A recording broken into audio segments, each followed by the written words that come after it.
তো চতুষ্পদ জন্তুর জাকাত আপনি কিভাবে দিবেন? চতুষ্পদ জন্তুর জাকাত এর নিসাব পরিমাণ বা এটা আছে, এটা বিধান রয়েছে, সেই অনুযায়ী জাকাত দিতে হবে আপনার। চতুষ্পদ জন্তুর জাকাত, চতুষ্পদ জন্তুর জাকাত বলতে উট, গরু, মহিষ, ছাগল, ভেড়াকে বোঝানো হয়েছে। ছাগলের মধ্যে, ভেড়ার মধ্যে দুম্বাও কিন্তু শামিল এখানে। তাহলে চতুষ্পদ জন্তুর জাকাত কি কি বলেন?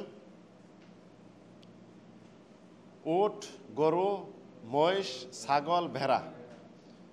তো নিম্নে বর্ণিত শর্ত অনুযায়ী জাকাত নেশাব পরিমাণ পৌঁছার পর উটের সর্বনিম্ন নিসাব হলো 5টা।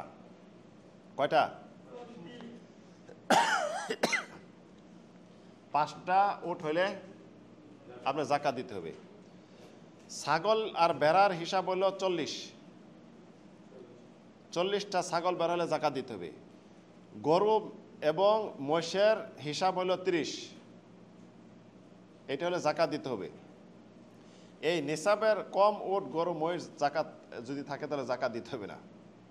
দ্বিতীয়, মালিকের নিকট 1 বছর অতিবাহিত হতে হবে।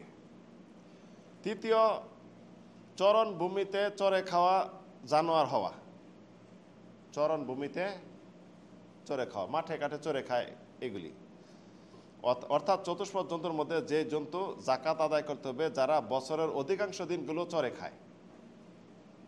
কিন্তু যাদের কিনে খাওয়ানো হয় অথবা যাদের খাওয়ার ব্যবস্থা মালিক নিজে করে সেগুলোর উপর জাকাত ওয়াজিব না। বুঝতে পারছেন? আপনি গরু ঠিকই আছে অনেক, কিন্তু সব খাওয়া আপনার খাওয়াইতে। এখন কি যারা ফার্মে কি বাইরে কিছু খায়, ইসলামের বিধান দেখেন, সেটির উপর জাকাত হবে না। তো এমনইভাবে কাজের জন্য যেন না হয়, কাজের জন্য যদি না হয়, অর্থাৎ হাল চাষ করেন, জাকাত হবে না। হাল চাষ করেন, যাকে মালিকে চাষের কাজে, বোঝা বহন ইত্যাদি কাজে ব্যবহার করে তাতে জাকাত লাগবে না। বুঝতে পারছেন বিষয়টা? আপনার মহিষ আছে, আছে, আপনি হাল চাষ বা করেন, এটা জাকাত দেবেন না, যেহেতু আপনি ব্যবহারিক সম্পদ, ব্যবহারিক পণ্য।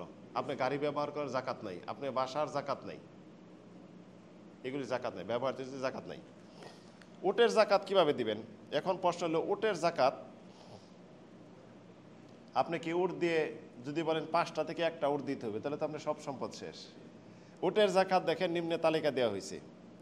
সংখ্যা 5টা হইলে 5টা থেকে 9টা পর্যন্ত নিচে দেখেন বইয়ের মধ্যে আছে। হ্যাঁ, 1টি ছাগল।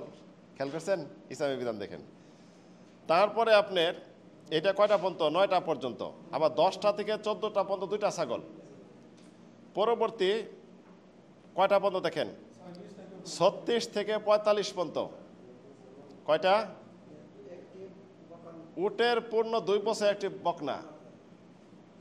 উট 1 বছর ছোট বাচ্চা বকনা জাকাত।